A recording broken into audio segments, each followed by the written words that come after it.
Righty, time for the marriage segment. A quick recap of yesterday's discussion. Yesterday we looked at another myth and another misconception, and that was a good partner always agrees with his or her spouse. That's not going to happen in this world. Ya lal asaf. Not in this world. As I mentioned yesterday, that children from the same house, from the same parents, yet they are so different in their thought pattern. They are so different in whatever they choose, whatever they do. That in itself tells you that we are not the same when it comes to our choices, when it comes to our thinking, when it comes to our decisions that we make in life. And it's expected that when husband and wife also get married, there will be some sort of conflict amongst them. And that conflict is not necessarily unhealthy. It's actually healthy. Like day and night, they complement each other. Day and night, cold and hot. And then you get positive and negative. So positives always attract. That's what we discussed yesterday. Today, another myth, and that's myth number 4. Today's myth reads, a good partner assumes that nothing will change in his or her relationship.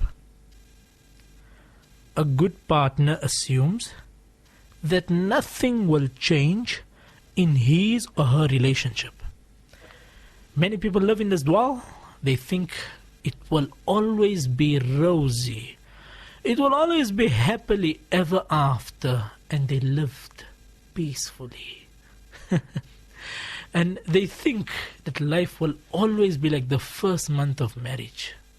I wish. Maybe there on Mars, maybe it's possible, but not on planet Earth. Here where we are staying, things are a bit different. So we must expect changes in our relationship. There's constant changes, and we are always growing in our relationship. First, we were just husband and wife. Then we became parents. So whilst we were just husband and wife, things were fairly smooth between us. But now the attention is divided because there's a baby involved, there's a child involved. So now the attention has to be distributed between the child, between the husband, and between the family. So obviously your share has been reduced. Your role has changed also. You now have to help in with the diapers, bathing, etc., etc. So you can see here that your relationship is constantly changing. And each phase presents a new challenge. And each phase presents a new obstacle. And we have to adapt accordingly. We can't use the same yardstick. We can't use the same trick every time. And people's temperament also changes according to the phase of the marriage. The mood swings are more when there's a child around, because the baby or the child is consuming lots of your time, lots of your energy. It's a 24/7, 365-day job. You've got to be around the baby to provide its support. Something is bothering the child, you have to go there and help the baby out.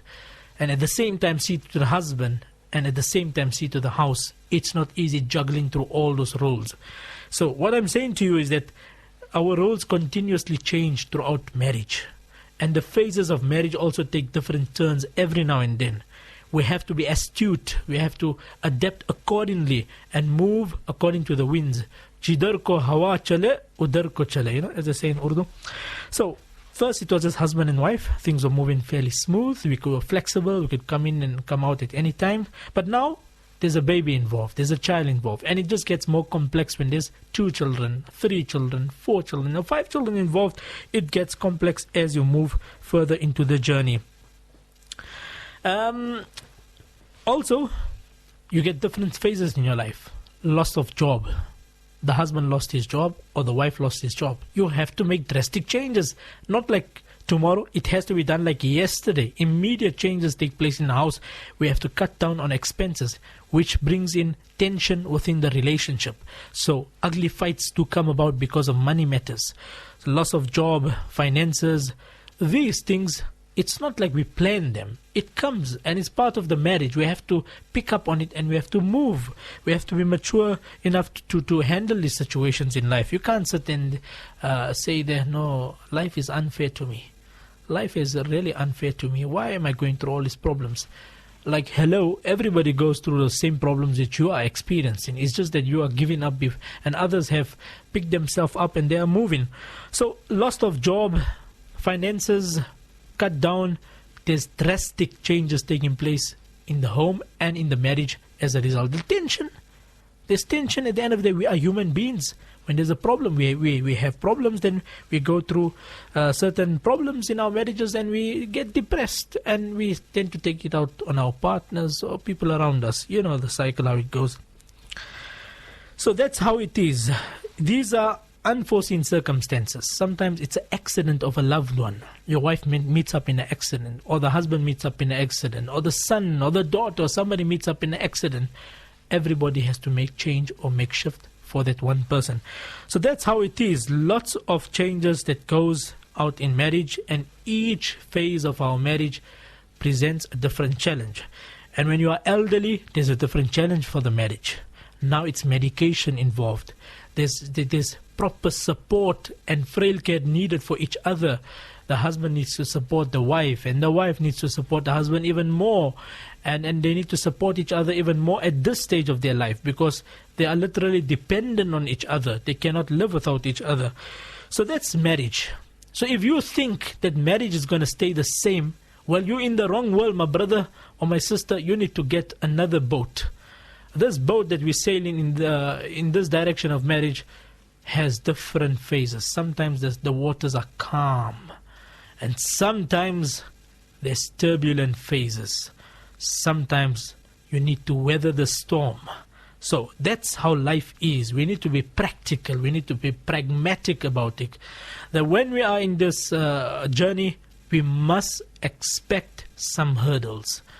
And you know what's the best part? What's the most accomplishing part? What's the most gratifying part? Is when you get through all those hurdles, and at the end of the day, you still see your partner. We made it. You never leave me. We are here. I love you. And that's called a meaningful relationship. So the myth is, a good partner assumes that nothing will change in our relationship. That is a myth that only happens in fairy tales.